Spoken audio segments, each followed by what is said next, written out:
The first winter was the one that killed hope. Not the person, she survived, obviously, or this story wouldn't exist, but the particular quality of hope that she had packed along with the seed corn and the cast-iron stove and the 50 pounds of salt pork and the quilt her mother had made in Indiana. The hope that this would be easier than she had been told. It was not easier than she had been told. It was not harder, exactly. It was simply different, different in the way that all real things are different from their anticipated versions, which is to say in all the specific, immediate sensory ways that imagination cannot access until experience replaces it. The wind was different. The darkness was different. The cold was different. The silence was most different of all. On the Kansas plain in January of 1873, the silence was the kind that had no human memory in it, not the silence of a room where someone has just left, which still holds the sound of their being there, but the silence of a landscape that has never required a human presence and is not particularly interested in accommodating one now.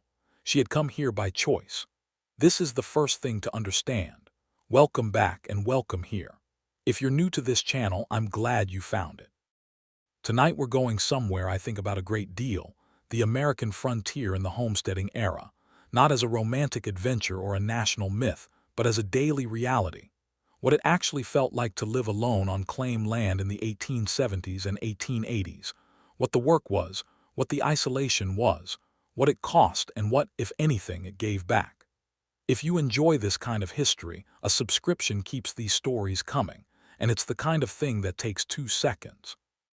And leave me a comment telling me where you're listening from tonight, because somewhere out there, it's always 3 in the morning. Let's go to the prairie. Her name was Clara. She was 26 years old in the autumn of 1872, when she filed her claim under the Homestead Act of 1862, which offered 160 acres of federal land to any citizen who was willing to settle it, improve it, and live on it for 5 years. The act was available to women, specifically to women who were heads of household, which included widows and single women over 21 who were not married. Clara was not a widow. She had simply, at 26, done the mathematics of her situation in Indiana and concluded that the mathematics favored Kansas. Her father's farm was too small to be divided further between his 4 surviving children. The work in the nearest town, a schoolteacher's position which she had held for 2 years, paid $40 a year, which was not enough to build anything on. The land in Kansas was free, in the specific sense that 160 acres cost $10 to register and 5 years of your life, and the $10 she had. She had also her father's reluctant blessing, her mother's quilt, her own considerable stubbornness, and a complete absence of people who would tell her she could not do this. The last was important. Stubbornness, when it is not contradicted, sometimes looks like confidence. The Homestead Act of 1862 is one of the most consequential pieces of legislation in American history, and one of the most complicated in its legacy. On paper, it was a genuine democratic instrument, free land for anyone willing to work it, an opportunity for the landless to become landowners, the literal realization of the promise that in America you could make something from nothing if you were willing to do the work. In practice, it was considerably more complex. The land that was being distributed was not unoccupied. It had been occupied by the Plains nations, the Comanche, the Lakota, the Cheyenne, the Arapaho, the Kiowa, whose relationship to the land was not the relationship of private ownership, but was not therefore a relationship of non-use. They had used this land for centuries, seasonally, in ways adapted to the land's actual nature. The displacement that made homesteading possible was accomplished through a combination of military force, broken treaties, and the deliberate destruction of the bison herds that were the economic foundation of Plains Indian life. By the time Clara filed her claim in the autumn of 1872, most of the organized resistance in Kansas had been suppressed, and the land she claimed had been cleared in the specific, brutal sense of that word, for settlement. She did not think about this in these terms. Very few of the homesteaders did. The history they were making looked different from inside it. The claim was situated 10 miles from the nearest town, which was itself a collection of perhaps 40 buildings arranged around a single main street with a general store, a post office, a land office, a saloon, and several private dwellings. 10 miles in 1872, with no road and a wagon that was adequate to the task, meant something different from what 10 miles means now. It meant 4 hours in good conditions and something worse in bad ones. It meant that the town was not available for daily commerce. It meant that most things you needed had to come from the claim itself, because the trip to get them was too long and too expensive to make for minor items. It meant that your neighbors, such as they were 3 other claim families within 5 miles, 2 of whom had arrived the same season, were your entire available society, accessed at intervals determined by the weather and the work rather than by inclination. The claim itself, when Clara arrived, was flat and treeless and vast and beautiful in a way that took her a full day to recognize as beautiful, because it was so different from every beautiful thing she had seen before. The Indiana she had grown up in was a landscape of trees and farmsteads and the comfortable scale of a country that had been inhabited for several generations. This was not that. The Kansas plain had no comfortable scale. It stretched in every direction to a horizon that seemed too far away, and the sky above it was too large, and the grass, the tall bluestem and the big bluestem and the Indian grass that covered the uncultivated plain, moved in the wind in a way that made it look like water. She stood in the middle of it for a moment and thought, I am going to have to learn to see differently. She was right. The Soddie came first. Before anything else, before the breaking of the prairie soil, before the planting, you needed shelter, and on a treeless plain where timber was expensive and far away, shelter meant a house built of the only material available in quantity, the prairie sod itself. Sod construction had been developed by the homesteaders as a practical response to an environment that offered no timber for building. The prairie sod, held together by the dense root systems of the grasses that had been growing undisturbed for centuries, could be cut into blocks and stacked like bricks to produce walls that were thick, insulating, and structural. The cutting was done with a special plow called a sod cutter, pulled by oxen or horses, which sliced the sod into strips 3 or 4 inches thick and a foot wide. The strips were cut into blocks approximately 2 feet long and stacked, grass side down, in interlocking courses like bricklaying, with a slight backward lean to the outer walls for stability. The walls of a standard Soddie were 18 inches to 2 feet thick. They kept the interior considerably cooler than the outside air in summer, a genuine virtue in Kansas summer heat, and held warmth reasonably well in winter. They also let in the prairie. The interior of a sod house was never entirely separate from the outside. Insects came through the sod. Mice came through the sod. Snakes came through the sod occasionally, which was the discovery that produced the most immediate and least philosophical response. When it rained, the roof, which was typically a layer of poles covered with brush and more sod, leaked.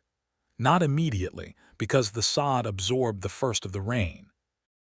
But in sustained rain, the water worked through eventually, and it did not come in straight streams that could be managed. It came in through the ceiling as a general dampness, which made everything wet in a diffuse and comprehensive way. Clara built her Soddie with the help of a neighbor named Heinrich, who was German and who had built 3 sod houses on 3 previous claims, and who worked with the efficiency of someone for whom this was not a first attempt. He showed her how to cut the sod and how to stack it and how to notch the corners. He helped her set the rafters for the roof. He accepted, in exchange, half a day of her labor helping repair his own outbuilding that had partially collapsed. This was the economy of the frontier. Labor exchanged for labor, skill exchanged for skill, the formal currency system marginal to the actual transaction of daily life. The first winter. Let us be honest about the first winter, because the first winter of homesteading on the Kansas plain was the experience that determined what came after. The homesteaders who survived their first winter, not survived in the heroic sense, necessarily, just got through it in reasonable physical condition with their claim intact, were the ones who had made adequate preparations and who had the specific psychological equipment to sustain themselves through the months when nothing could be done, and the isolation was total. The preparations Clara had made, enough food for 6 months, based on careful calculation from the almanac and the advice of the land office clerk who had sold her the claim. Salt pork, cornmeal, dried beans, molasses, coffee, dried apples. These were the baseline, supplemented by what the summer's garden had produced: dried squash, dried corn, potatoes in the root cellar she had dug behind the Soddie. Enough wood to last, cottonwood from the creek bed 4 miles away, supplemented by the dried buffalo chips that covered the plain in enormous quantities and that burned, to Clara's initial disgust and eventual philosophical acceptance, tolerably well in the cast-iron stove. The stove was the center of the winter Soddie, not just for cooking, for warmth. The stove produced the only heat available, and the stove ran on what was available to feed it, and in the coldest weeks of a Kansas January, keeping the stove going was not a task but a preoccupation. You thought about the fire the way, in a different context, you might think about your breathing. Not constantly, but with a background awareness that if it stopped, things would go badly quite quickly. The temperature inside the Soddie on the coldest nights with the stove burning steadily was perhaps 40 degrees Fahrenheit. Without the stove burning steadily, it would have equaled the outside temperature, which on the coldest nights of that winter was 15 or 20 degrees below zero. Clara slept in her clothes. She wore every layer she owned. She put the dog under the quilt. The dog's name was Patience, a name she had chosen in a moment that she would later describe as either prescient or self-mocking. She was not sure which. Patience was a large mixed-breed dog of ambiguous ancestry and considerable warmth output. She had been worth bringing. The darkness of a prairie winter was one of those things that modern people, with their electric lights and their phones and their perpetual ambient illumination, genuinely cannot replicate in imagination. The claim was 10 miles from the nearest town. The nearest town had no street lamps. The nearest neighbor was 2 miles away. The moon, when it was present, was the brightest light in the landscape, and it was sufficient to see by, but it rose and set on its own schedule and was absent for half the month. On the moonless nights of January, the darkness was total, not threatening, not oppressive, just complete in the way of pre-industrial nights everywhere. Clara burned oil lamps, which she rationed carefully because lamp oil had to come from town, and the town was 4 hours away. She burned them in the evenings when she was working or reading. She had brought 6 books, which she had read by the end of February, and not at other times. The darkness was something she adapted to, in the way that all the things that seemed impossible in the first weeks became manageable, and then normal, and then simply conditions. She adapted to the dark by going to bed earlier. She adapted to the cold by moving less and thinking more. She adapted to the silence by finding, gradually, that the silence was not empty. It had texture. It had the sound of the wind, which was constant and which varied from a low whisper to a sustained howl with everything between. It had the sound of the house itself, the particular creaking and settling of sod walls as the temperature changed, a sound that she had initially found alarming and that she eventually recognized as the house talking to itself. It had the sound of Patience the dog, who communicated through breathing and movement, and the specific quality of her attention when something outside the Soddie had her interest. And sometimes, in the deep quiet of a windless night, it had the sound of nothing at all, which was, she discovered, a sound with its own character. Clara was not entirely alone on the frontier in the sense that she had no contact with other people. She was alone in the sense of managing her claim independently, of being the sole responsible party for everything that needed to be done. Her nearest neighbor to the east was a family called the Renners, a German couple named Karl and Anna, who had been on their claim for 2 years already, and whose Soddie was therefore more established, their root cellar deeper, their garden more productive. Anna Renner was 32 and had 2 small children, and the particular composure of someone who had already survived 2 winters in this landscape, and who had adjusted her expectations accordingly. She was not warm, initially. Warmth on the frontier was something you allocated carefully along with your wood and your food because there was only so much of it, but she was reliable. If Clara had a problem that she could not solve alone, a medical problem, a structural problem, the problem of a calf born wrong that needed 2 pairs of hands, Renner was available. Not always quickly, not always conveniently, but available. This was, in the context of the Kansas frontier in 1873, more than could always be taken for granted.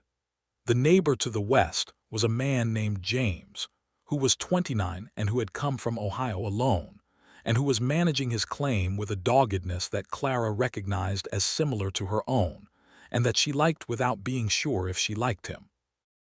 James was good with machinery, the steel plow, the well-drilling equipment, the various mechanical problems that farming produced in a landscape where the hardware store was 4 hours away, and the temptation to improvise was therefore constant. He had improvised his way through his first winter with a creativity that was sometimes impressive and sometimes merely lucky. He and Clara traded labor regularly. He helped her with the heavy breaking, the turning of the virgin sod that preceded planting, because it required a strength of equipment she did not have. She helped him with the domestic calculations that he was less practiced at, the preservation of food, the management of the root cellar, the production of the things that could substitute for the things that cost money in town. Their relationship was practical and friendly and somewhat shy, and not yet anything else. The breaking of the prairie was one of the most significant agricultural acts in American history, and it was also one of the most physically demanding things a single person on a homestead could undertake. The prairie sod was not like the soil Clara had grown up working in Indiana. The Indiana soil had been broken for generations.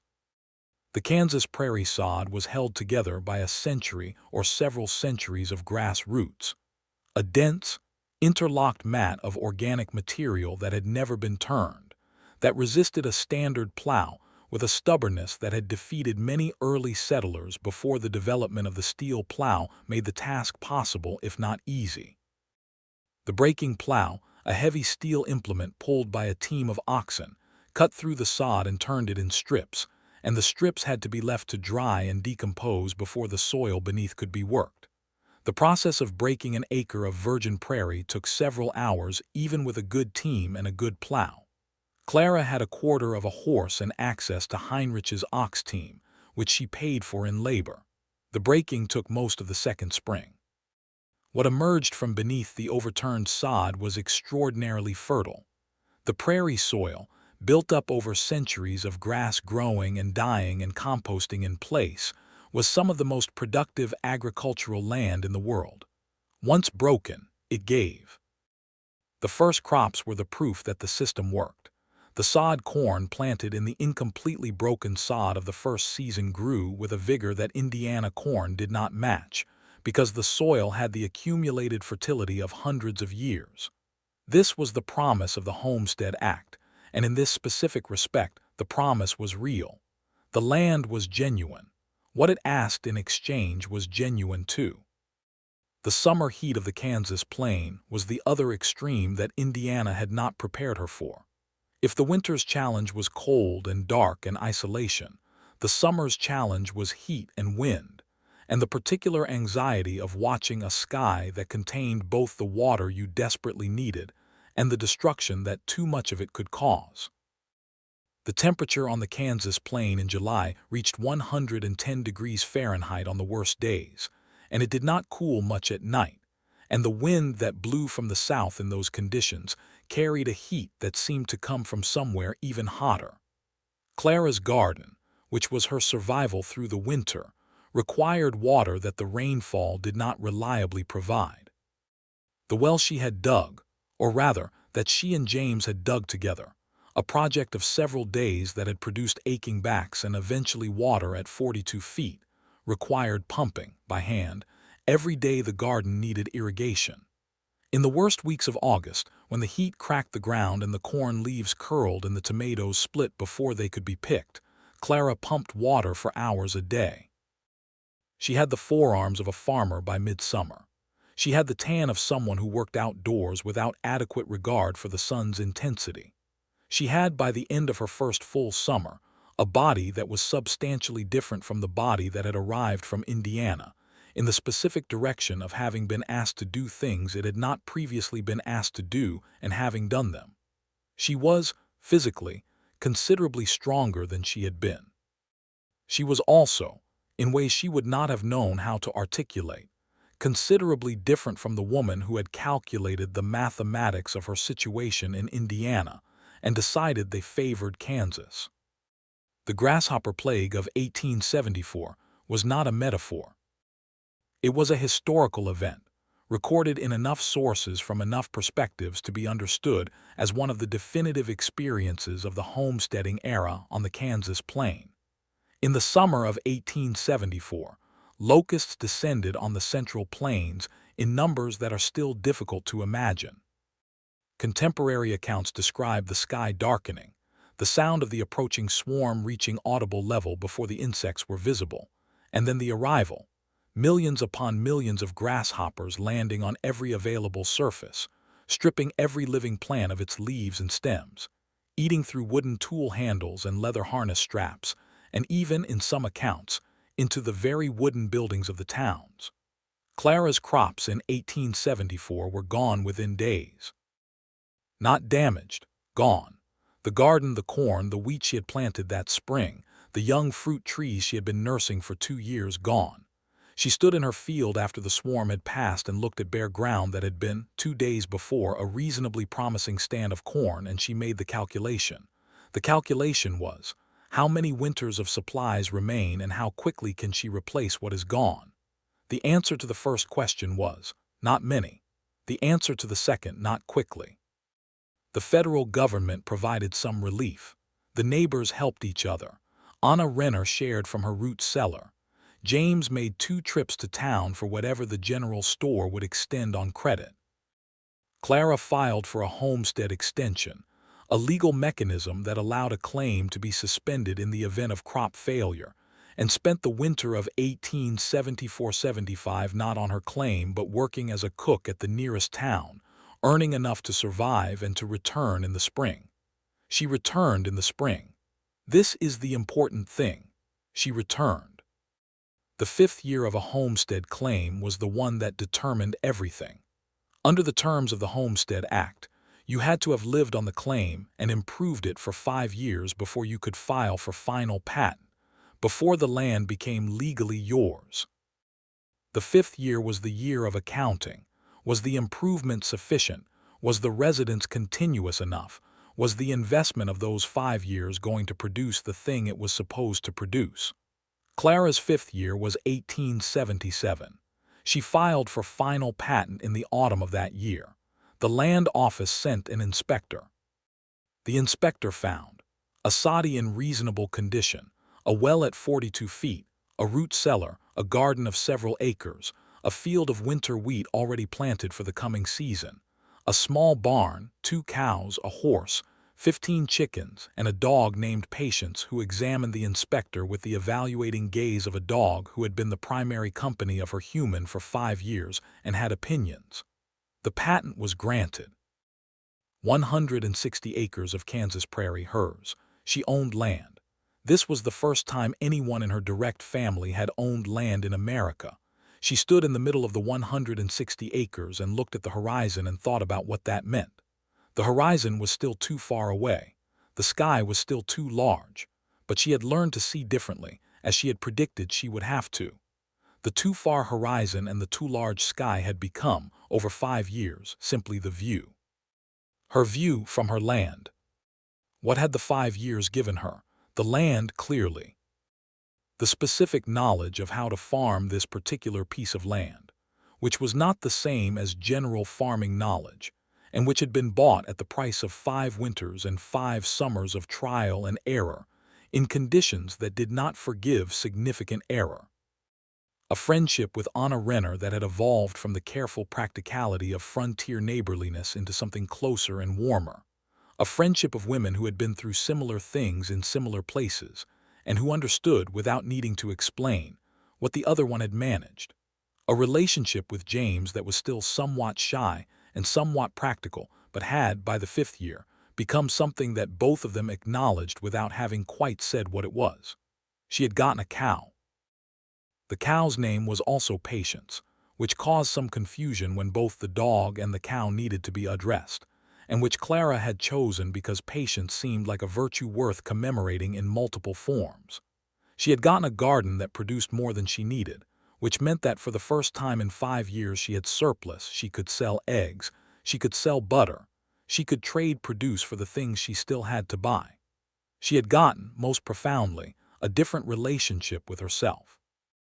A relationship with a self that had been tested in specific ways and had not broken. This is not a small thing. It is, arguably, what the frontier offered to the people who survived it, and what those who lost their claims, and many lost them to debt, to weather, to despair, did not get to experience. The 5 years were paid for. The land was hers. The prairie in the evening in the early summer was the best argument for why anyone did this. There is a specific quality of light on the Great Plains in the evening, the long, low, golden light of a latitude that the sun visits at a particular angle, extended by the flat horizon that lets the light travel further across the ground than a mountainous landscape allows. In Indiana, the evening light came through trees. On the Kansas plain, it came across the grass, which caught it differently than trees did, the tall grass moving in the wind, each blade catching and releasing the light in a continuous shimmer that produced an effect somewhere between water and fire. Clara had not expected to find this beautiful. She had not expected to find anything about Kansas beautiful in the first weeks. But the prairie at golden hour, in the early summer before the worst of the heat had arrived, was genuinely beautiful in a way that required a new way of seeing, a willingness to perceive beauty at a larger scale than Indiana had trained her for. She had acquired this willingness. She was sometimes caught off guard by it, looking up from the pump or the garden or the stove to see the light on the grass and feeling something that she could not have named precisely, but that was not different from the thing that the best moments in any life produce.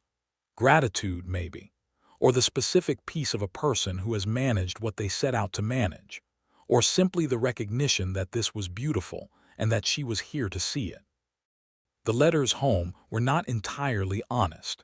She wrote to her mother and her father every month, when she could send the letter with someone making the trip to town, which was not always the same month she wrote it. The letters told the true things: the weather, the progress of the crops, the health of the animals, the names and circumstances of the neighbors. But they did not tell all the true things. They did not tell about the nights when the wind came in under the door, and she lay in the dark and Patience the dog pressed against her side, and the distance between this Soddie and Indiana seemed, in the dark, like a distance that no letter could cross. They did not tell about the winter weeks when the only person she spoke to was herself, which she did regularly and without embarrassment, because talking to yourself on the prairie was not madness but necessity, a way of keeping the thread of yourself present when there was no external presence to reflect you back to yourself. They did not tell about the morning she woke in February of the 2nd year and lay still for a long time looking at the ceiling and thinking about whether she was going to get up. She got up. She always got up. But the morning she thought about whether she was going to was a morning she did not describe to Indiana. The truth of the frontier was that it contained both the impossible beauty and the impossible difficulty, and that neither one canceled the other out, and that the honest account of it required holding both. Most of the letters home held the beauty. The difficulty was hers. The technology of survival on the frontier was not the technology of invention. It was the technology of adaptation, the specific skill of taking what was available and making it do what it needed to do. Clara's cast-iron stove was the most technologically sophisticated thing she owned, and she maintained it with the care of a person who understood that its failure was not an inconvenience but a crisis. The stove had been manufactured in a foundry in Cincinnati, had traveled west on the railroad, had been purchased in the nearest town for more money than Clara had wanted to spend, and it represented the intersection of the industrial economy and the frontier reality. A manufactured object, produced by a complex industrial process, sitting in a handmade sod house on the Kansas plain. This intersection was characteristic of the homesteading era. The homesteaders were not pre-industrial people in any simple sense. They bought manufactured goods, the stove, the steel plow, the wire for fencing, the glass for windows, the sewing needles and the thread and the nails. They participated in market economies. They sold their crops when they had surplus. They bought what they could not make. They were connected to the national and international commodity markets in ways that they were aware of and that had direct consequences for their lives. When the price of wheat dropped on the Chicago futures market, it dropped on Clara's wheat too. She was growing wheat in Kansas and selling it to a market in Chicago, connected by the railroad that had made her arrival in Kansas possible, and that had also made Kansas into a commodity frontier rather than an isolated subsistence economy. The railroad was the defining technology of the homesteading era, and its effect was paradoxical. It opened the frontier to settlement and simultaneously connected the settlers to market forces that could undercut the very survival it was supposed to enable. Clara did not think about this in terms of political economy. She thought about it in terms of the price the elevator in town offered her for her wheat, and whether that price was going to be enough to cover the debt she had incurred over the winter. The mathematics of homesteading were unforgiving in the way of all systems that operate with very small margins. A bad year could undo several good ones. A good year could still leave you short if the price was wrong. The system was not designed for easy success, whatever the Homestead Act's promotional literature implied. The tools that Clara's life depended on were, by any modern standard, primitive in their engineering and demanding in their use. The hand pump over the well, the plow that required animal power to draw and human attention to steer, the churn for butter, which required sustained rhythmic effort for as long as it took the cream to separate, which could be an hour or could be more. The washboard for laundry, which required the specific scrubbing motion that produced clean clothes and also produced chafed knuckles and aching shoulders. The sewing machine, if you had one, Clara did not in the first years. She sewed by hand, which meant that the mending of clothes and the making of new ones when old ones wore out was a task measured in hours that could have been spent on other things. She got a sewing machine in her 4th year. She bought it in town with the money from selling butter, and she carried it back on the wagon, and she used it immediately, and the hours it saved her felt like hours she had been given rather than merely hours she would not spend sewing. The relationship between time and labor on the frontier was one of the most educating aspects of the experience. You learned very quickly how long everything took, not the vague understanding of how long things take that you carry when you have alternatives. The exact knowledge, gained through repetition, of how many minutes it took to draw water for the day's washing, how many hours to preserve a bushel of tomatoes, how many days to build a fence of 100 yards. This knowledge was not abstract. It was the material from which you constructed your days, making the constant calculation of what needed to be done and what could wait, and what would not wait no matter what else was happening. Let us talk about the animals, because the animals were not peripheral to Clara's life on the frontier. They were central. Patience the dog was the first.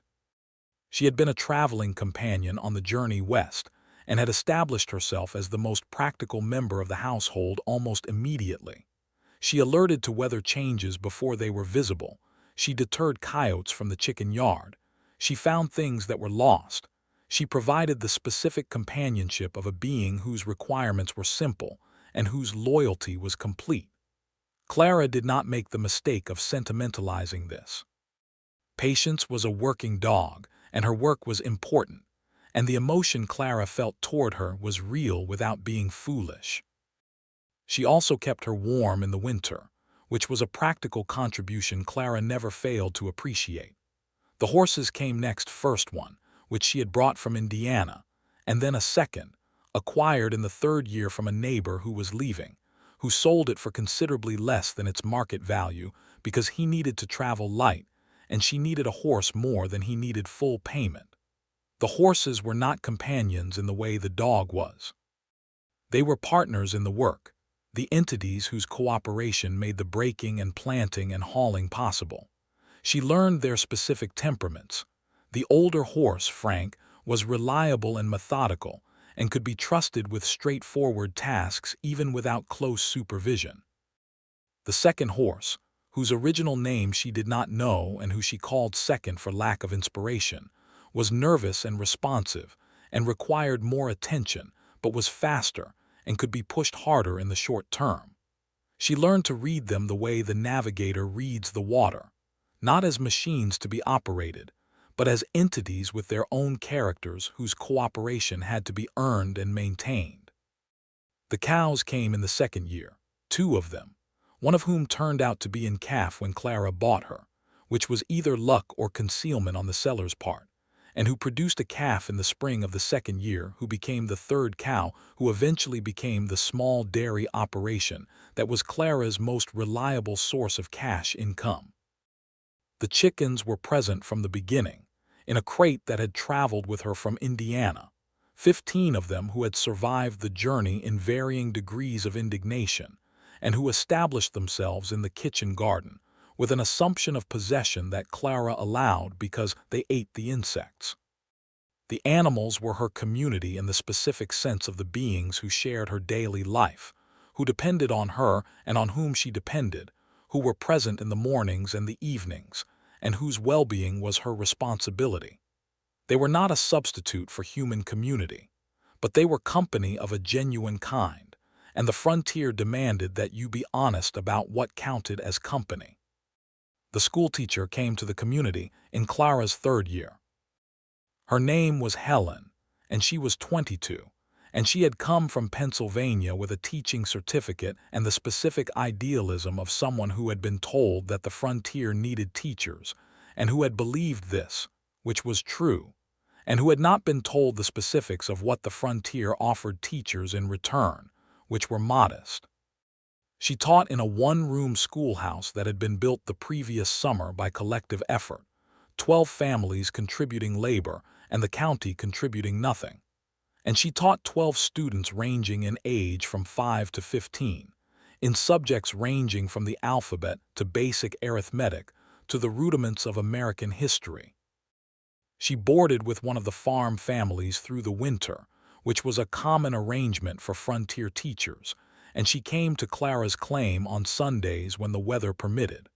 The Sunday visits were the most significant social event in Clara's week, not because of the intellectual content, exactly, though Helen was intelligent and interesting, but because another person's presence, another voice, another set of eyes looking at the same prairie and the same weather and finding different things to say about it.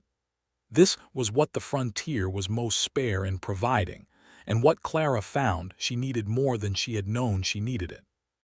They talked about the things that women on the frontier talked about when they had the energy to talk, the books they had read, the news that came with the mail, which came once a week to the town and was collected when someone made the trip, the children Helen taught, and what they revealed about the families they came from, the small observations about the natural world that the prairie produced for anyone who was paying attention.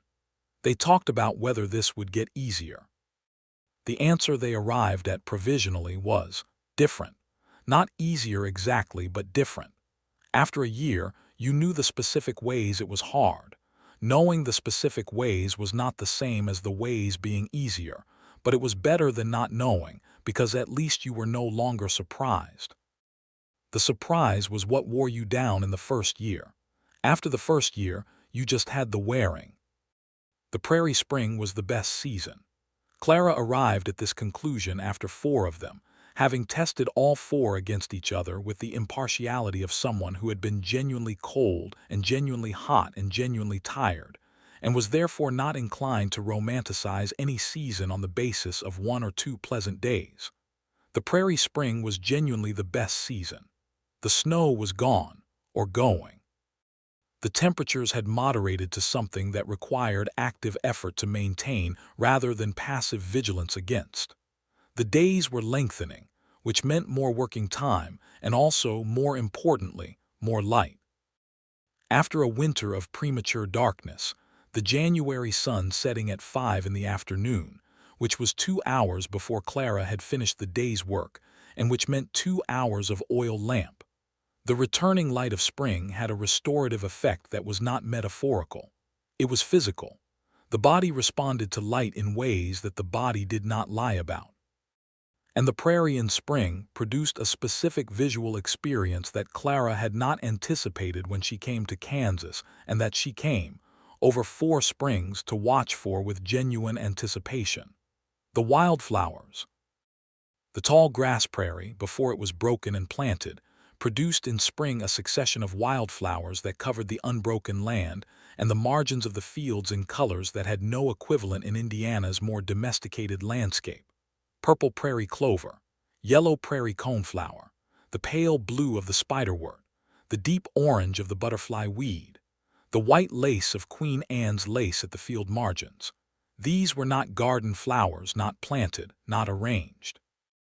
They were simply here, on the land, because they had always been here, the descendants of flowers that had been blooming on this specific piece of ground, before anyone had named Kansas a territory, or imagined the Homestead Act, or conceived of Clara as the person who would farm this particular quarter section. She saw them every spring. She cut some of them and put them in the window of the Soddie, in the cracked pitcher that had traveled from Indiana. This was a luxury she allowed herself. James asked her to marry him in the autumn of her 4th year, not dramatically. He asked her over the fence between their properties, which was a sensible location for a conversation about something that involved both properties, and he asked in the specific way of a man who has calculated something carefully and is presenting the result. He said, "I've been thinking about the mathematics," she said. "So have I," he said, and she said, "The mathematics favor it," he said. "I was hoping you'd say that." She said, "I know." They stood at the fence for a moment. She thought about what the marriage would mean practically.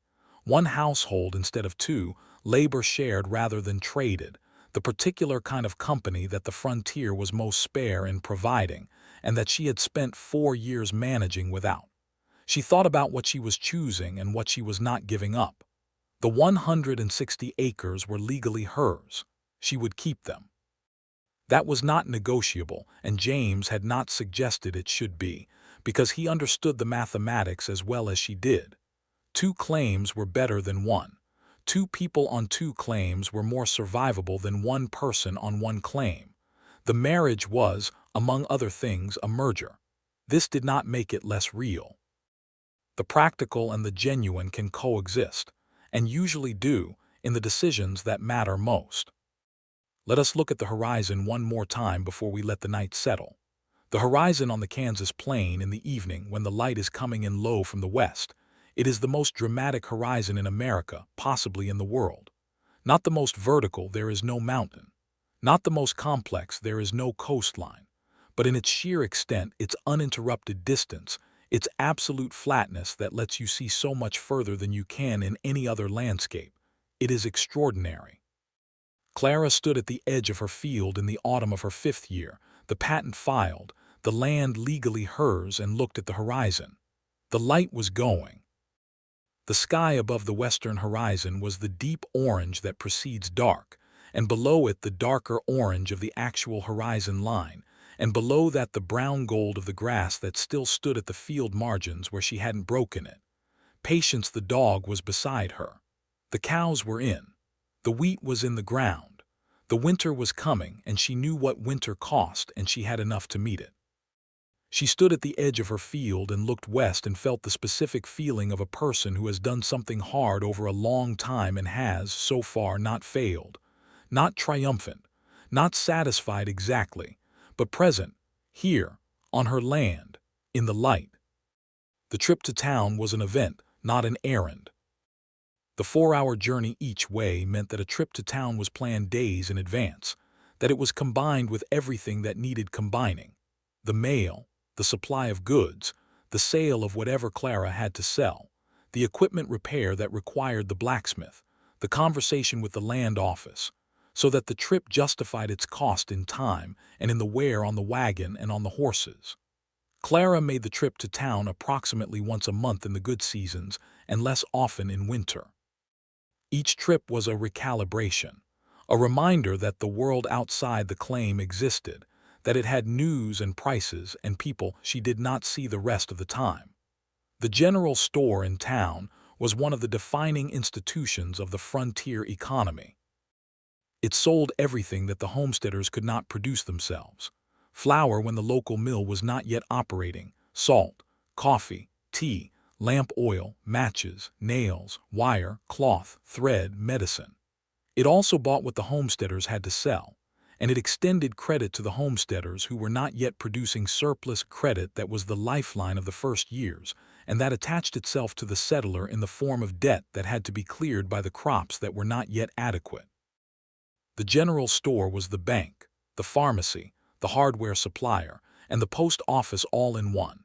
And the man who ran it, a man named Calloway, who had been in the town since before it had a name, and who had the economic authority that comes from being the only person in a 20-mile radius who has certain things you need, was the most powerful person in the community in the specific way that control of supply chains produces power. Clara had a relationship with Calloway that was polite and transactional. She paid her account as regularly as she could. He extended credit as far as he would extend it. The relationship was one of mutual dependency without mutual warmth, which was its honest character.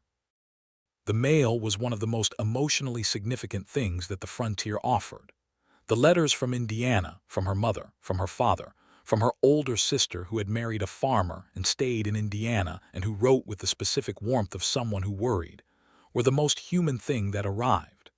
They arrived weeks after being sent, sometimes months in bad weather, which meant that the news they contained was already history by the time Clara read it. But they were words from people who knew her before the frontier, before the Soddie and the cast-iron stove and the dog named Patience and the German neighbor and the grasshoppers. They were words from the Clara who had existed before this Clara. She read them carefully. She read them more than once. She kept them in a box under the pallet. The letters she wrote back were also words from a Clara, the Clara she chose to present to Indiana, which was a selection rather than a complete account. She chose the things that would reassure without being false. The crops were coming. The neighbors were helpful. The spring was beautiful. She was well. These things were all true. They were not the complete truth. Complete truths, she had found, were not what letters home were for. Letters home were for the maintenance of connection across distance, and maintaining connection required calibration, choosing what to share in a way that kept the connection alive without burdening it with things that distance made impossible to help with. She was well. She was. There is a type of knowledge that the frontier produced that no other situation produces, and it is the knowledge of the weather, not the casual knowledge of someone who checks a weather application. The embodied, urgent, sometimes life-or-death knowledge of someone whose survival was directly affected by what the sky was going to do. The Kansas plain produced weather of a dramatic quality that its residents took personally, because the flat landscape gave weather nowhere to hide and nothing to diminish it. A tornado on the Kansas plain was not a thing that happened somewhere else. It was a thing that came toward you across the flat land with complete visibility. You could see it from miles away, tracking its path, calculating its probable trajectory, deciding whether the root cellar was where you needed to be. Clara saw 3 tornadoes in 5 years. The first one she saw from the field, and she ran for the root cellar, and the tornado went 3 miles to the north and left her claim untouched and left the Renner place with a barn that needed rebuilding. The second one she saw from the window of the Soddie, and it went south, and she watched it for an hour from the safety of her own position.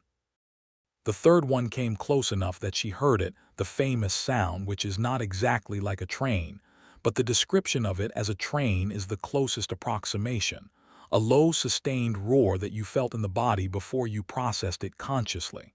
She was in the root cellar for that one. The root cellar took damage to its entrance.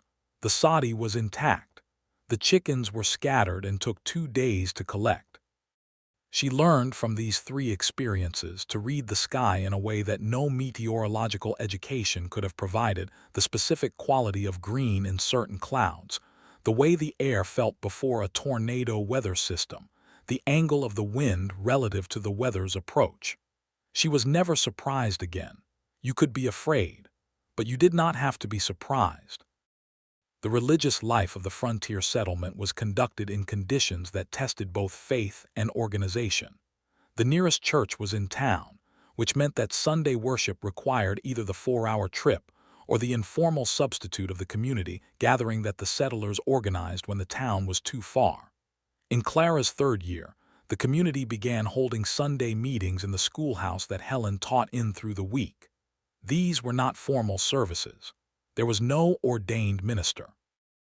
They were gatherings of the families of the immediate community, perhaps 20 people in the best attended, where hymns were sung from memory, where passages from the Bible were read by whoever had the best Bible and the clearest reading voice, and where the community gathered primarily for the social purpose that the religious frame made publicly acceptable.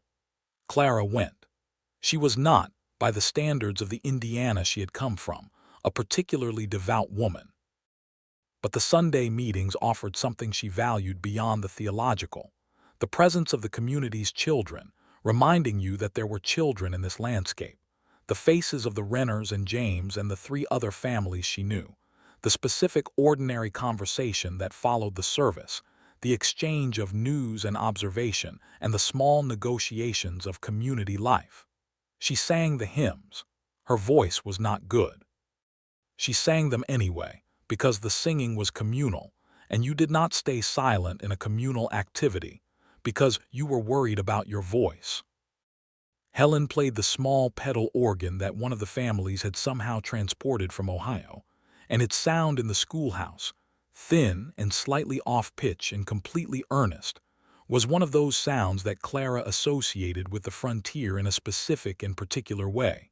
Something brought from somewhere else, adapted to a different context, doing its best with what was available. The garden in its mature form, by the 3rd year, when Clara had figured out what the Kansas soil and climate would support and what it would not, was one of the most satisfying things on the claim. Not the most economically significant. The wheat and the corn were that. But the garden was the most immediately satisfying, because the results were visible and edible and personal in a way that the field crops were not. The field crops were for the market. The garden was for survival and for something beyond survival, for the tomatoes she ate warm from the vine, which was one of the specific pleasures of August that no other season offered, for the beans she preserved in the autumn whose flavor through the winter carried some quality of summer in it, for the squash that stored without effort and fed her through February. She grew what Indiana had grown: beans, corn, squash, tomatoes, onions, carrots, beets, potatoes. She also grew what Kansas had taught her to grow: the drought-tolerant varieties that her neighbors grew, the strains of seed that had been adapted through years of selection to the specific conditions of the Kansas plain. Anna Renner gave her pumpkin seeds from a strain that had been in Anna's family since Germany. She planted them in the 3rd year. They grew. She saved seeds. She planted them in the 4th year. They grew again. In the 5th year, she had pumpkins in the autumn from seeds that had a continuous line of selection back to a German farm that Anna Renner's grandmother had gardened.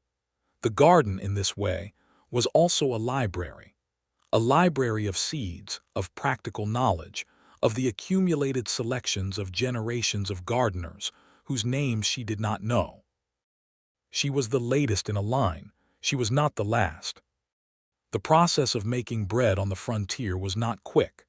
It was not difficult exactly, but it required time and attention and the specific patience of something that had to be timed against the heat of the stove and the temperature of the day and the quality of the flour, which varied. Clara made bread twice a week, in the periods when she had flour, and she made cornbread in the periods when she did not.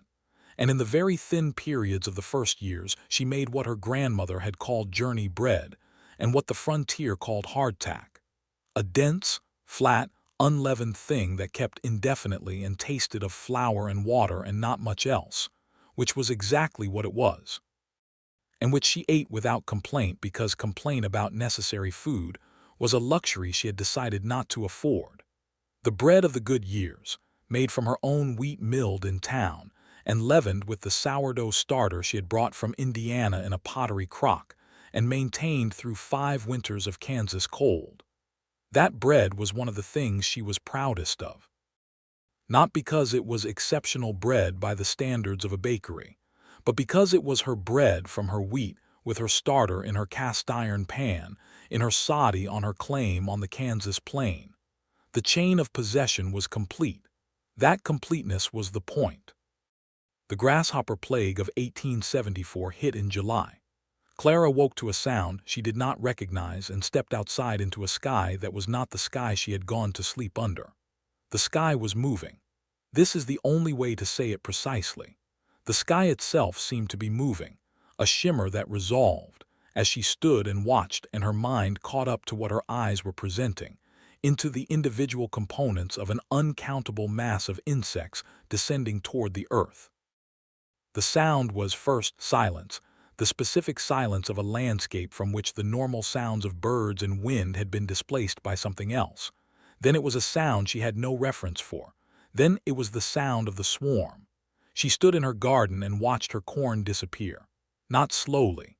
The grasshoppers ate with an efficiency that was almost mechanical in its completeness. A plant that had been full-leafed was stripped in minutes. An entire row of corn was bare ground in the time it took her to walk from one end of it to the other. She did what could be done, which was very little. She covered the tomatoes with whatever cloth she had. She covered the bean rows with the same. The cloth helped some. The hoppers ate through the cloth. She went inside and sat on the stool beside the cast-iron stove and looked at the wall for a long time. Patience, the dog, put her head in Clara's lap. Clara put her hand on the dog's head. Outside, the grasshoppers continued their work. It took 3 days. Then they were gone. She walked out into her fields on the 4th day and looked at what was left. What was left was the root vegetables. The carrots and the beets and the potatoes were underground, beyond the reach of the grasshoppers.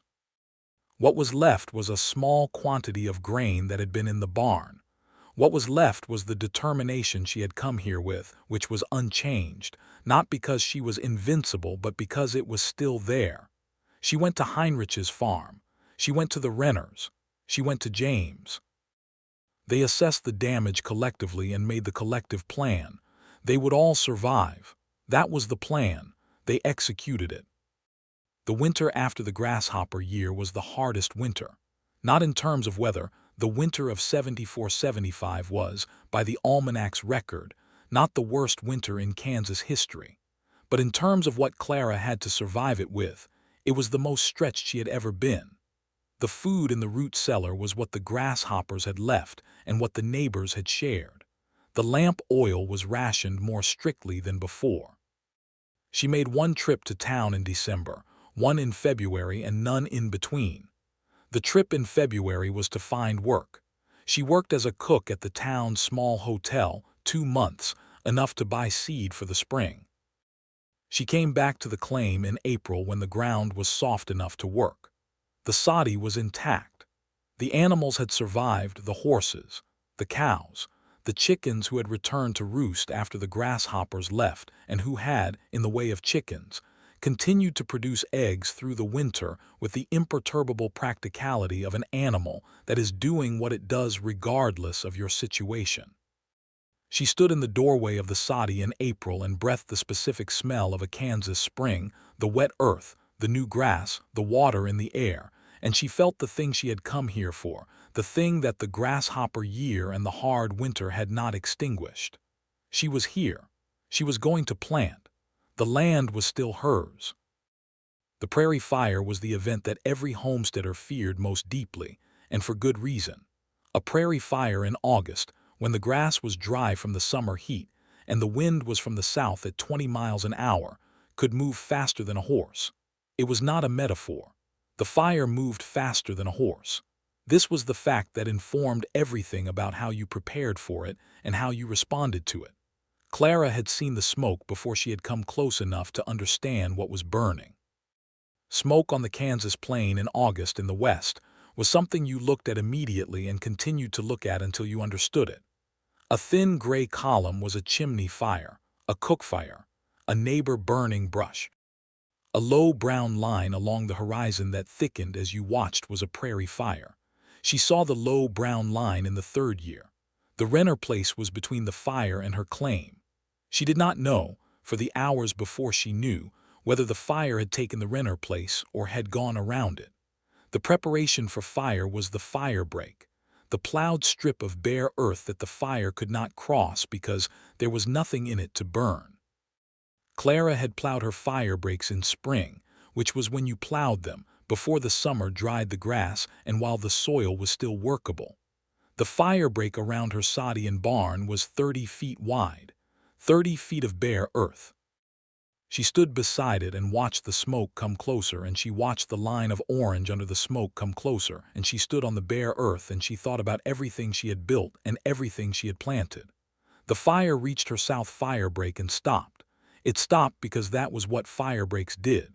The fire went east where the grass continued. She watched it go. The Renner place was intact. Heinrich lost 100 acres of corn. Clara's fields were untouched. The specificity of this survival, the fire went east, not west, not across the fire break, was an important piece of understanding about the frontier. You prepared as thoroughly as you could. Then you watched what the fire did. Sometimes the preparation was enough. It was not always enough. But it was what you had. The physical transformation of the body through frontier work was one of the things that surprised Clara most. She had been a strong woman in Indiana. Farm strong, as her father would have said, capable of heavy work, enduring, built for the labor that farm life produced. But the frontier work was different from Indiana farm work in a way that she did not fully understand until she saw it in her hands. Her hands were not Indiana hands anymore by the second year. They were tougher than she would have thought hands could be. The skin of the palms had a quality she had seen only in old men in Indiana, a density that came from sustained manual labor over years. The prairie work produced this in months. Her arms were different. Her back was different, not in a way that hurt exactly, but in the way of a body that had been asked to carry more than it expected, that had reorganized itself around the new demand. The muscles that the prairie required were not muscles she had known she had. The muscles for lifting fence posts, the muscles for steadying the plow through thick sod, the muscles for swinging the axe into the wood that would heat the Soddie through December. She was stronger than she had known it was possible to be. She was also, sometimes, more tired than she had known it was possible to be. The specific tiredness that comes at the end of a harvest day, when you have been working since before dawn, and the sun is now going down, and you have done everything the day required, and you sit on the step of the Soddie and you feel the tiredness in every specific part of your body, and the tiredness is somehow also complete satisfaction, a physical statement of work accomplished. She recognized this tiredness and she respected it. She had earned it. It was one of the legitimate things about the frontier. You earned what you got. You earned it clearly. The transaction was direct. The barn raising was one of the fundamental institutions of the frontier community, and it illustrated the economic logic of the homestead settlement as clearly as any single event could. A barn was necessary. A barn required more labor than one family could provide. Therefore, the community provided the labor collectively, and the beneficiary fed the community for a day. This was not charity. It was not altruism in the pure sense. It was a practical mutual aid system that made possible things that were impossible without it. Every family participated because every family would, eventually, need the labor of the community for something that they could not do alone. The Renner barn was the first barn raising Clara attended. Carl Renner had dug the foundation and cut the timber, the cottonwood, and the elm that grew in the creek beds, the hardest wood available on the Kansas plain, and prepared the materials. The community arrived on a Saturday in September. It was approximately 30 people, which was everyone within a practical radius. The raising of the frame took the morning. By noon the frame was standing, the posts, the beams, the rafters beginning to go up. By late afternoon the siding was half done and the roof was framed. Clara worked with Renner and Helen and the other women to feed that community for a day. Food prepared over 3 days, brought in the wagons, organized into a meal that you ate in the field beside the rising structure. There was a quality to that day that Clara kept returning to for a long time afterward. Not the barn itself, the day, the sound of hammers from multiple directions, the children underfoot, the specific competence of people who knew what they were doing working together towards something visible, the meal in the field with the half-finished barn behind you, Heinrich's fiddle. She remembered Heinrich's fiddle specifically, that he had brought it, and that in the last light of the afternoon, when most of the work was done, he played while a few of the men and women danced in the cut grass of the Renner yard, and the sound of the fiddle was the sound of the community being itself, fully, for a day. These were not isolated people. This was the fact that the frontier's reputation as a place of lonely individuals obscured. They were a community, a small community, sparse across a large land, but a community nonetheless. They knew each other's children and each other's crops and each other's problems. They brought food when there was sickness. They came with tools when there was a fence down after a storm. They showed up on a Saturday in September to raise a barn. The winter of the 4th year was the one that became the measuring stick. Clara referred to it afterward not by year but by quality, the hard winter. The blizzard arrived in January without what could be called warning, though in retrospect the signs were visible, the specific quality of the clouds in the northwest, the way the air felt, the animals' behavior. The storm lasted 3 days. The temperature during the 3 days was somewhere below -20 degrees, which was the point at which the thermometer she had nailed to the outside wall of the Soddie refused to show her the true number because the mercury had contracted to the bulb. She knew it was below -20 because the mercury said so. She did not know by how much. She did not go outside during the 3 days. She did not need to. She had prepared for a blizzard with the same logic that she prepared for everything, thoroughly, in advance, based on the knowledge that the event was possible. She had brought enough wood inside before the first storm signs to heat the Soddie for 4 days. She had brought in food for herself and food for patients. The cows were in the barn, which was banked with sod and straw against the cold, and which had, she had calculated in October, enough stored hay to sustain the animals for 6 days. The chickens were in the barn. The horses were in the barn. She did not know whether the barn would hold its temperature adequately. She could not go and check. She waited. On the first day she read. She had 4 books, which was 4 more than most of her neighbors, and she read the one she had been saving, a history of ancient Rome that she had ordered through the Callaway store, and that had arrived in November. On the second day she reread part of the same book, and she slept more than she usually slept, because there was nothing else to do, and because sleep was efficient and warm. On the third day she sat beside the stove and listened to the blizzard and thought about Indiana, not in a sad way. In the way of someone who is making peace with a comparison. Indiana was Indiana. Kansas was Kansas. She had chosen Kansas. The choosing was still good. On the 4th day the blizzard stopped. She opened the door and stepped into a world of white that had no reference point she recognized. The landscape was the same land she had lived on for 4 years. It was also completely different, new lines, new shapes, the familiar made strange by the specific quality of 3 days of snow at 30 miles an hour. The barn was intact. The animals were alive. The cows had used most of the hay. The chickens had huddled together in the straw of the barn floor and were alive and implausibly had left 2 eggs. She looked at the 2 eggs and felt something that was close to love for those chickens. Not romantic love, not even fond love exactly, something more basic, the respect of one living thing for another that has done its job in difficult circumstances. She had done her job. The chickens had done theirs. The winter that year was not enough. The reading life of the frontier homesteader was one of the things that people in cities, who associated frontier life with physical labor exclusively, consistently underestimated. Clara Reed.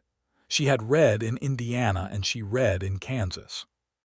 The circumstances of Kansas reading were different from Indiana reading: fewer books, longer intervals between new acquisitions, no library within any reasonable distance, no bookshop within 50 miles, but the reading itself was not diminished by these conditions. If anything, the scarcity of books gave each book a weight and a deliberateness that abundant supply does not produce. She read each book she had more than once. She read the agricultural almanac as literature in the way that the frontier forced you to, not just for the weather predictions and planting calendars, which were the almanac's functional content, but for the essays on crop rotation and soil management, and the accounts of farming in other regions that were sometimes included, and for the occasional poem or proverb that appeared between the practical content. She subscribed to a newspaper from Kansas City, which arrived 2 weeks after publication, and which she read with complete attention, working through every page including the advertisements, which were a kind of literature themselves, evidence of the world that existed beyond the claim, the world of commerce and variety, and choice that the frontier compressed into the quarterly trip to Callaway's store. She read the Bible in the way that her generation read it, which was as a text that was also a cultural inheritance and also a companion for solitude, and also a source of the specific consolation that literature provides when you are in a situation that is genuinely difficult. She was not a doctrinal reader. She was a human reader. She read what seemed human and kept it. Helen, the schoolteacher who had brought a box of books from Pennsylvania and who understood that the books were as much a reason for her presence on the frontier as the teaching, lent Clara books throughout the 5 years. These loans were events. A new book was an event. You planned your reading of it. You did not start it the same evening it arrived. You gave yourself time to look forward to starting it. You considered what kind of book it was and what time of day suited it. Then you started it. Then you lived with it for however long it took to read it, which was longer than you would have taken in Indiana because you were reading deliberately, not casually. Then you returned it, and you talked with Helen about it, and this conversation was one of the things you had been looking forward to since you started reading it. This was not a meager reading life. It was a concentrated one. The 5th year arrived, and with it the filing for the final patent on the land. This was the thing the Homestead Act had promised: 5 years of residence and improvement, a house on the land, plowed fields, the cultivation and the cultivation record. She went to the land office in town in the spring of the 5th year with her documents, her proof of residency, her improvement records, the affidavits from her neighbors that confirmed she had lived on the claim continuously and had worked it. The land office clerk was a young man who had arrived in Kansas recently and who treated the filing with the bureaucratic efficiency of someone for whom this was a routine transaction. It was not a routine transaction for Clara. She had earned this more completely than she had earned anything in her life, but the clerk was not wrong to treat it as bureaucratic. It was also bureaucratic. She signed the documents he put before her. She paid the small fee. She received the receipt that would eventually become the patent, the deed, the legal confirmation that the land was hers. She walked out of the land office into the Kansas spring afternoon. She walked to the wagon and she stood beside it, and she allowed herself a moment that she did not usually allow herself. She felt what she had done. Not thought about it, felt it. She had come here from Indiana at 21. She had broken the sod and built the Soddie and survived the grasshopper year and the hard winter and the prairie fire and the drought years and the debt at Callaway's store and the loneliness and the distances. She had Patience the dog beside her in the wagon. She had neighbors she had built relationships with over 5 years of shared difficulty. She had a barn and a house and a root cellar and a garden and a field that was now, legally and completely and finally, hers. She was 26 years old. She climbed into the wagon. She turned the horses toward home.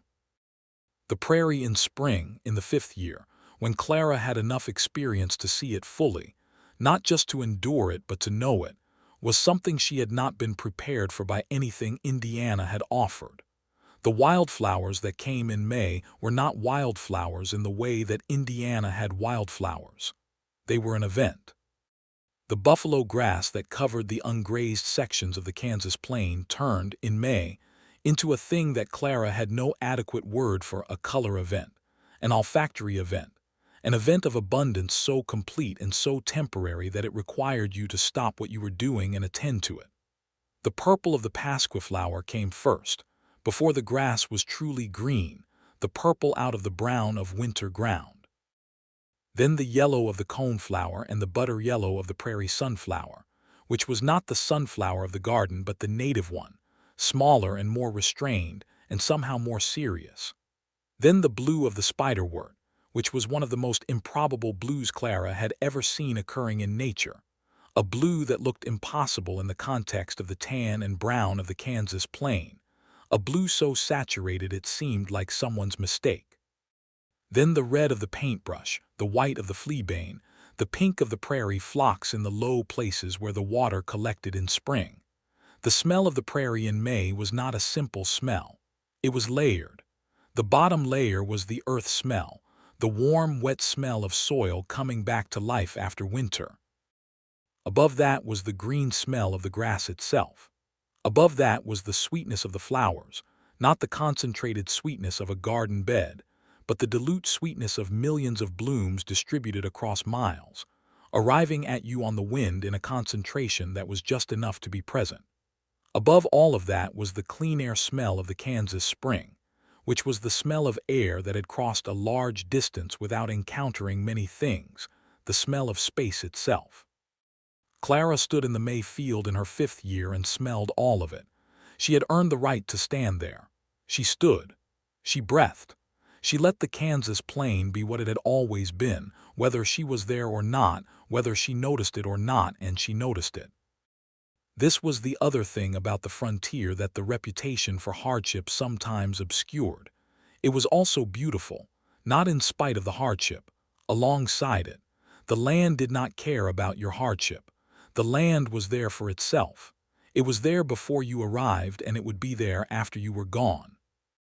But while you were there, if you were paying attention, there were mornings when the light came across the grass in a way that was specific to that moment and that place, and would never occur in exactly that combination again. There were evenings when the horizon went through colors that had no names.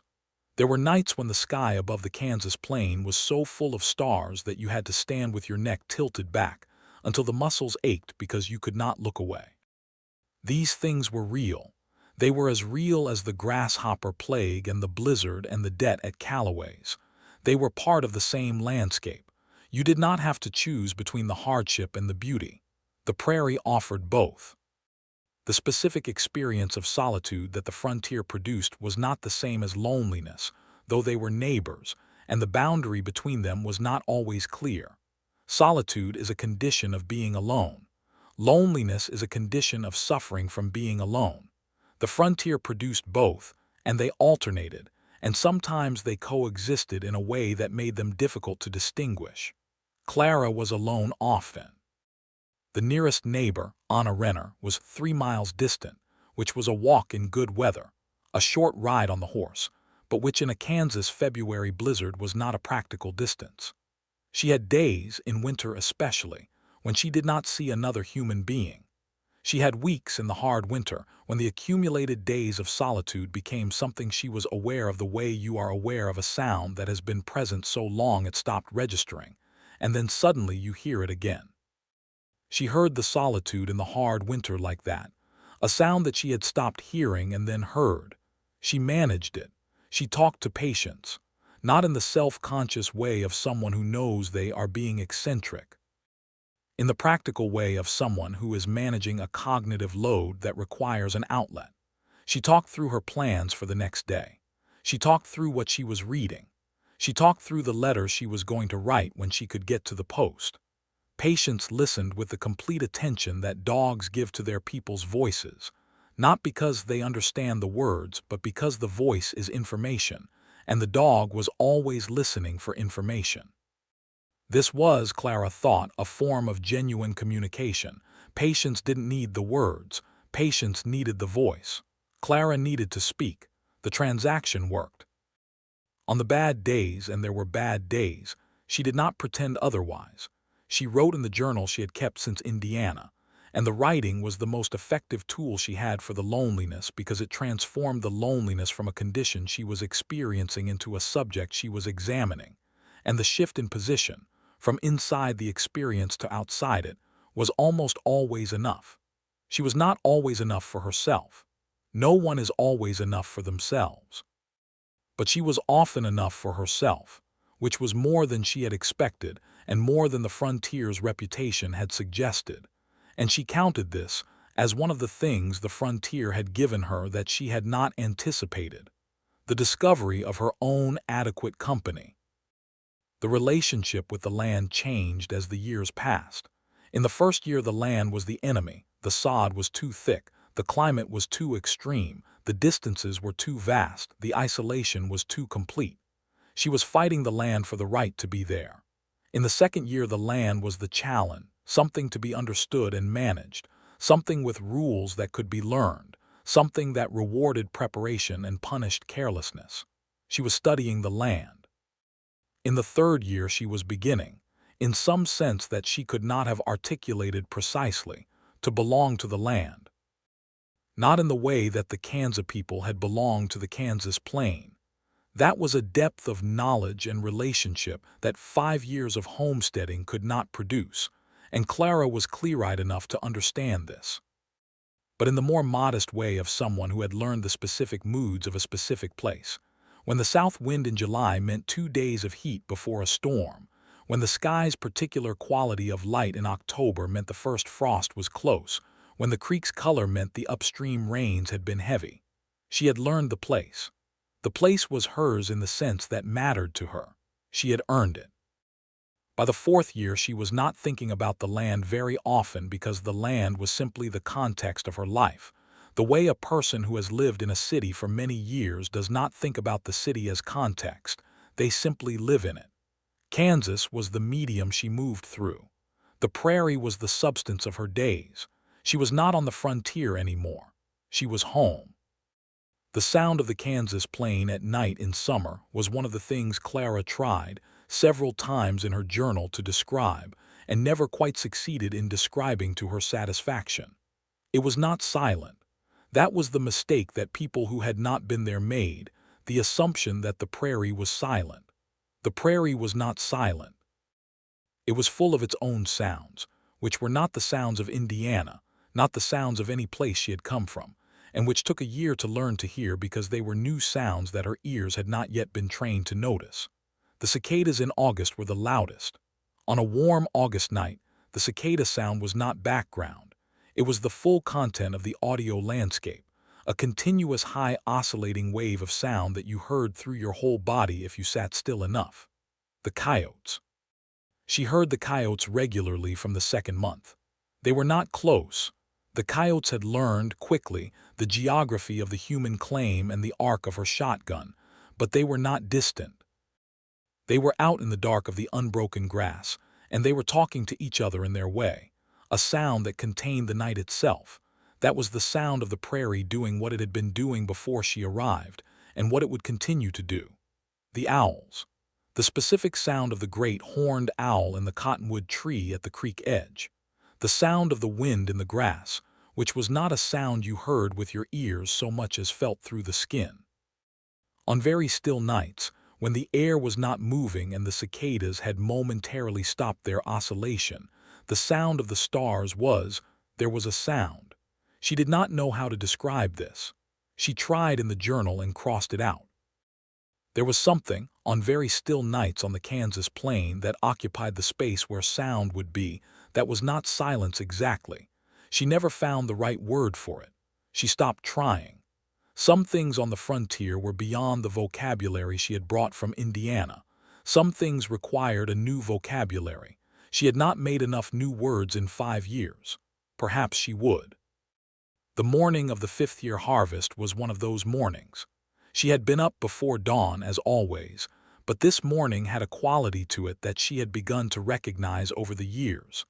The morning that arrives fully formed, that presents itself with a completeness, a sensory rightness, that makes you understand what a morning can be. The sky before dawn was not black, but the deep blue that precedes black, the blue of something not quite finished becoming something else. The grass caught the slight wind. The horses in the barn moved. She could hear them through the wall. The first birds, the meadowlarks that arrived in the early morning before any other species, that seemed to be testing the morning's acoustic quality before committing to it, the meadowlarks began. The meadowlark's song is one of those sounds. You know what it is from the first time you hear it. There is a tone in it, a tonic interval that communicates morning and Kansas, and the plain and the specific quality of that sky in a way that bypasses language. Clara stood in the doorway of the Soddie and listened to the meadowlarks, and watched the sky go from deep blue to lighter blue to the specific warm gray. That means the sun is below the horizon but coming. And the wheat field in front of her, her wheat, from her seed, in her 5th year on her claim, caught the gray light and held it and became a different gray. A living gray. The gray of 10,000 seed heads waiting for the morning to be fully itself. She did not go inside and start work immediately. She stood. She stood for what would have seemed to the Indiana Clara of 5 years ago an extravagant length of time. She had earned extravagance of this kind. This cost nothing except the time. And the time on a morning like this was not a cost. It was the whole point. What did Clara make of the Homestead Act in the end, from the inside of having lived it? This was a question she turned over in the later years, when the immediacy of the struggle had given way to the retrospective understanding that struggle, once survived, permits. The Homestead Act was a piece of legislation. It was also a theory about the nature of freedom and property and opportunity that the 19th century had codified into law. The theory was that land ownership was the foundation of independence, and that a republic of small landowners was a more stable and more democratic republic than one of large estates and landless workers. The theory was not wrong, as theories went, but its application in Kansas was not simple. The land she had claimed had not been empty. She had understood this from the beginning, not as an abstraction, but as a fact that the landscape itself insisted on.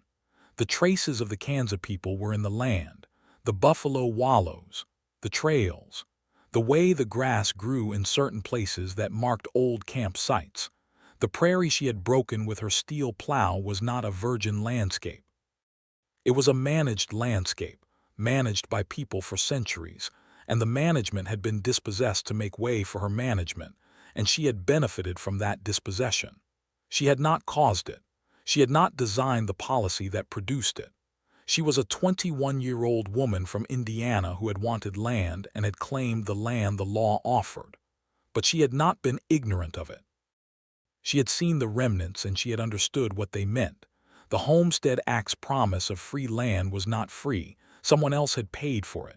This knowledge lived in her alongside the legitimate satisfaction of having built something from very little. Both things were true. The frontier had taught her that both things could be true at the same time. This was not comfortable. It was honest. She held both.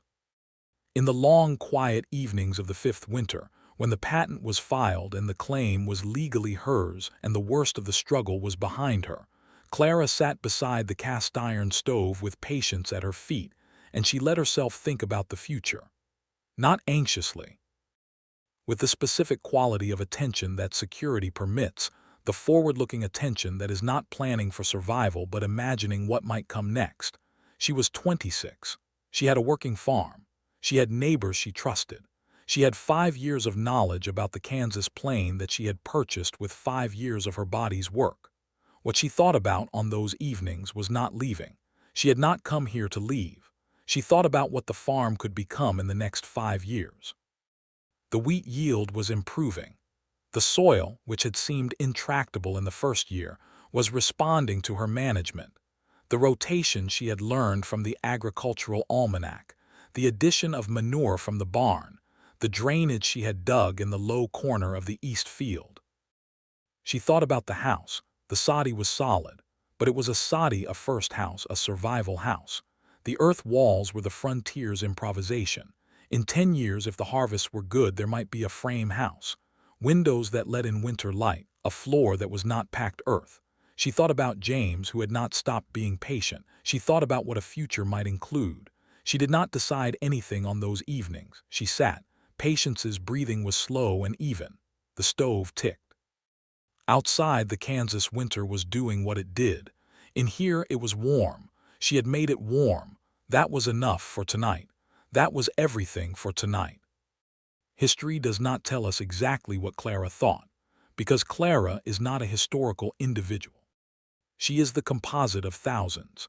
She is every woman who traveled to the Kansas plain in the 1870s with a head full of the Homestead Act's promise and a body that would have to make that promise real through 5 years of work that no government official in Washington had the specific knowledge to imagine.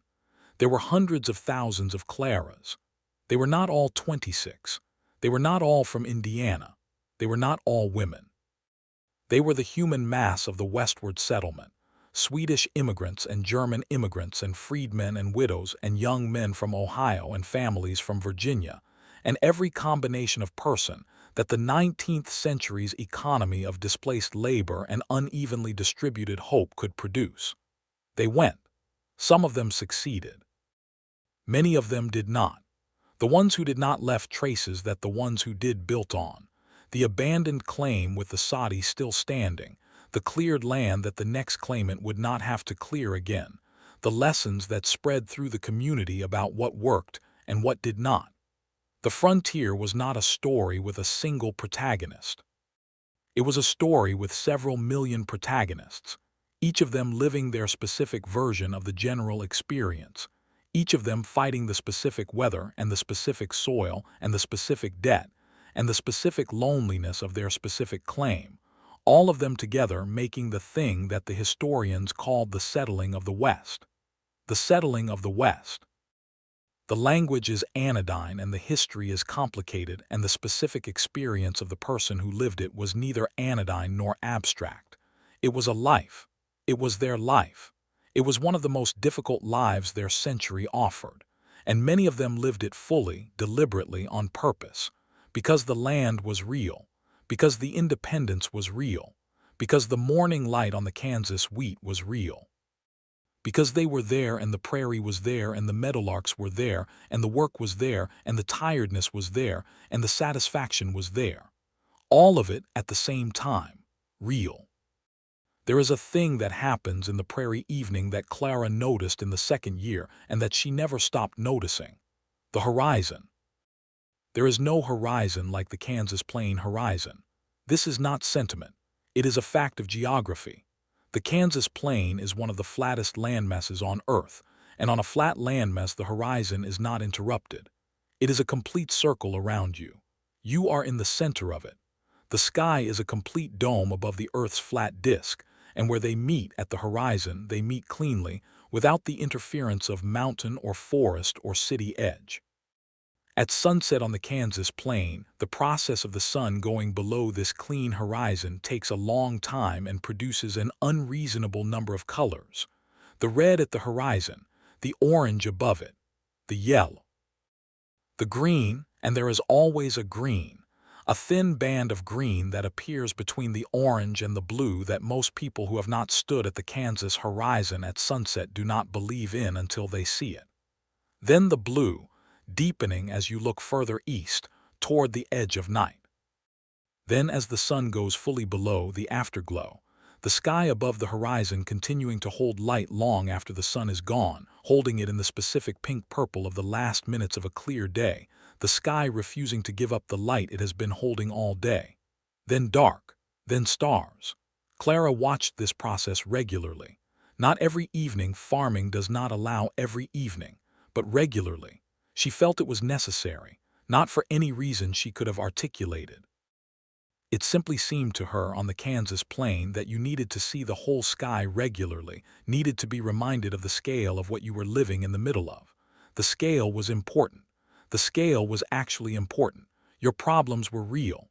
They were also small relative to the dome of the Kansas sky and the circle of the horizon and the stars above both. This did not make the problems go away. It made them sit differently. Clara found this useful. She thought most people, given the opportunity to stand at the Kansas horizon at sunset twice a week, would find it useful. The problem was that most people were not standing at the Kansas horizon. Most people were somewhere with buildings and trees interrupting the view, somewhere the sky was a partial thing, a fragment visible between structures, a piece of the whole. She had the whole. She stood in it. The last evening before she went to the land office to file for the pat, Clara did something she had not done since the first week after arriving. She walked to the center of her claim. She went deliberately in the late afternoon with no tool in her hand, no shovel, no bucket, no implement of any kind. She walked to the rough center of her 160 acres and she stood there. The Soddie was visible to the north, the barn beside it, the chicken yard. The garden, still showing the last of the October squash. The field harvested and showing its pale stubble in the low light. She turned south. The neighbor's claim Heinrich's in the distance. She turned west. The horizon. She turned east. The track she had come in on, barely visible now, the grass having reclaimed most of it since the last wagon passage. She stood in the center of it and she felt the 160 acres around her as a physical thing, not as a legal abstraction, not as the text of the Homestead Act, but as the actual earth under her actual feet for the actual distance of 160 acres in each compass direction. The earth was slightly different here than it had been when she arrived. She had changed it. The plowing, the planting, the drainage she had dug, the compost she had turned in. The ash from 5 years of the cast iron stove scattered into the garden. The paths worn by 5 years of her feet going from the Soddie to the barn to the field to the well and back. The land bore the marks of her. She bore the marks of it. They had changed each other.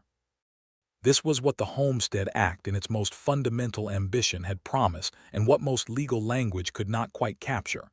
Not just ownership but transformation, the mutual change of person and place over time, the specific knowledge and the specific body that 5 years of Kansas produced. She was not the woman who had arrived. This was not the land that had received her. They were both different. Tomorrow she would go to the land office and sign the papers. Tonight she stood in the center and breathed. The grass moved around her in the wind that was always there. The sky held the last of the afternoon light. She was 26 years old and she owned this land and the land in some sense owned her. Both were true. Both were fine. She turned and walked back to the Soddie. The closing of the day on the prairie was a process, not an event. It was not the flipping of a switch from day to night. It was a sequence. The sunset, the afterglow, the first stars, the gradual population of the sky with more stars, the cooling of the air, the change in the sounds as the day animals went quiet and the night animals began. Clara came inside during this sequence. She barred the door, not because there was human threat, but because the door barred was the signal to herself, and to patience that the day was over and the evening was beginning, and the distinction between day and evening mattered on the frontier in the way that the distinction between work time and rest time always matters when you are both the employer and the employee of your own labor. She lit the lamp.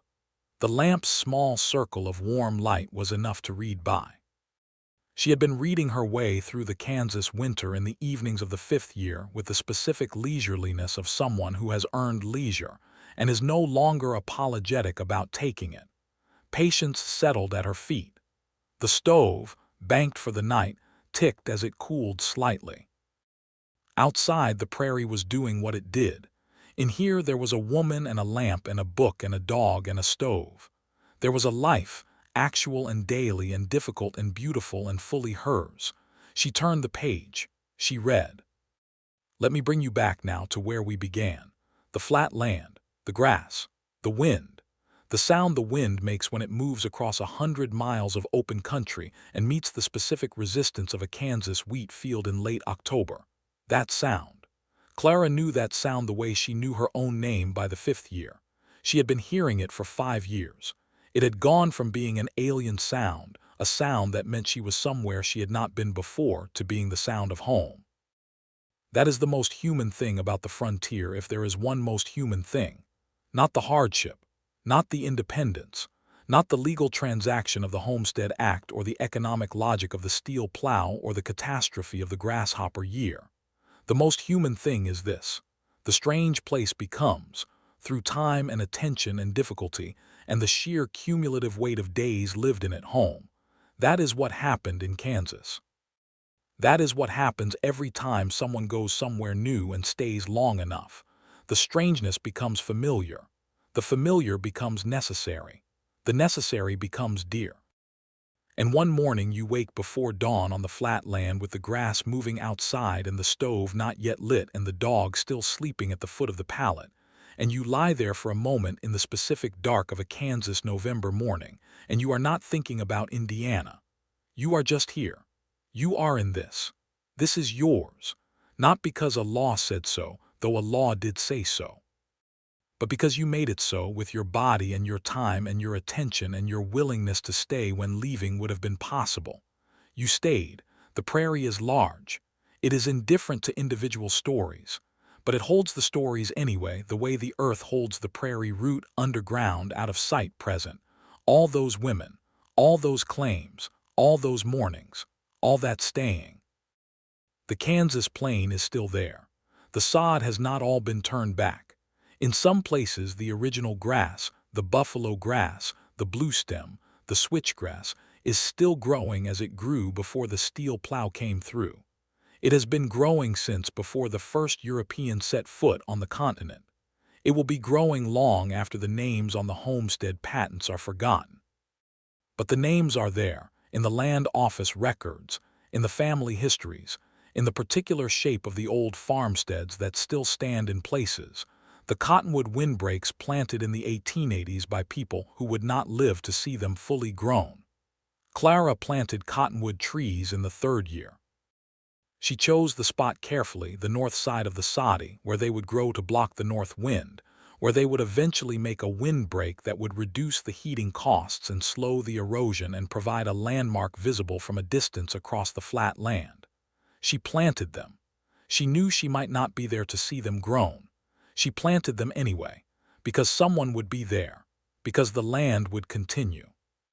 Because planting a cottonwood tree on the Kansas plain is an act of faith in the future, and faith in the future was exactly what the Homestead Act, in its best interpretation, was trying to cultivate. She planted them. They grew. Think about your hands right now, whatever they feel like, soft or rough, warm or cool, the specific weight of them at rest.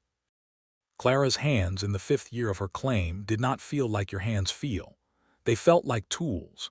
They felt like the instruments of 5 years of work that had been long and often brutal and sometimes beautiful and ultimately worth it. She washed them at the end of each day in the basin, and she looked at them and she thought about Indiana and she thought about Kansas, and she thought about the distance between the two, which was not only miles. She was not going back. She had known this from the first winter. Some people who came to the frontier went back. The ones who could not make the adjustment, who found the isolation more than the land could compensate for, who ran out of money before they ran out of will, who lost the crops 2 years in a row and could not find the next year's seed, they went back, or they moved on, and there was no dishonor in it. The frontier was not for everyone. It was brutal in a way that was not distributed fairly. The people with more capital had an easier time. The people with families already in the territory had an easier time. The people who arrived during drought years had a harder time. The people who arrived the year before a grasshopper plague had a particularly hard time. Clara arrived at a hard time. She stayed. She knew she was going to stay from some time in the first winter, from a moment she could not have pointed to precisely. Not a dramatic moment, not a moment of decision exactly. More like a moment of recognition. She was going to stay, not because it was easy, not because it was comfortable, because it was hers. Because she had come here of her own will, by her own choice, to do a specific thing, and the specific thing was working slowly, at the cost of everything it cost, and she was going to see it through. The staying was the most important decision she made in 5 years. It was not a single decision. It was a decision she remade every morning, in the specific act of getting up before dawn and going out into the Kansas cold or the Kansas heat and beginning the work. Every morning she chose it again. Every morning the choosing accumulated. 5 years of mornings. That is the Kansas plain homesteader's story stripped to its foundation. You choose it, then you choose it again. And in the end, if you are fortunate, if the weather holds and the crops come and the community holds together and the debt is manageable and the body remains strong, in the end you stand in the center of your claim in the October light and you know with the full weight of having earned the knowledge that you are home. That is what the prairie gave. That, among all the things it took, you are in your bed. You are warm. Your bed is not 10 miles from anything. There is no wind coming through the door, or if there is, it is a draft rather than a condition of life, and it will stop when you deal with it tomorrow, which you will deal with, because dealing with it is a minor thing. Clara's bed was a pallet on a wooden frame she had built herself, with a rope mattress and her mother's quilt and Patience the dog, and it was the warmest place in the Soddie and it was hers, and she loved it with a completeness that you only arrive at through having needed something very badly. She is gone now. Her land, the land she filed for, the land the inspector certified, the 160 acres of Kansas prairie, is still there. It may be farmland now, or it may have gone back in some way to something like what it was before. The prairie is patient. It waits. The sod that was plowed up and the grass roots that were cut, the prairie knows how to come back, given enough time and the absence of the thing that interrupted it. But the land held her name for a time. And her name held her. Clara, who did the mathematics in Indiana and concluded they favored Kansas, who packed the seed corn and the cast-iron stove and her mother's quilt, and a dog she named Patience, and who got up every morning, including the morning she thought about whether she was going to. Somewhere on the Kansas plain tonight the wind is blowing. It is blowing across the grass or the farmland or whatever is there now. It has been blowing since before anyone named it anything. It is blowing still. Sleep well. And that for tonight is the story. If you're still awake, leave me a comment, tell me where you're listening from.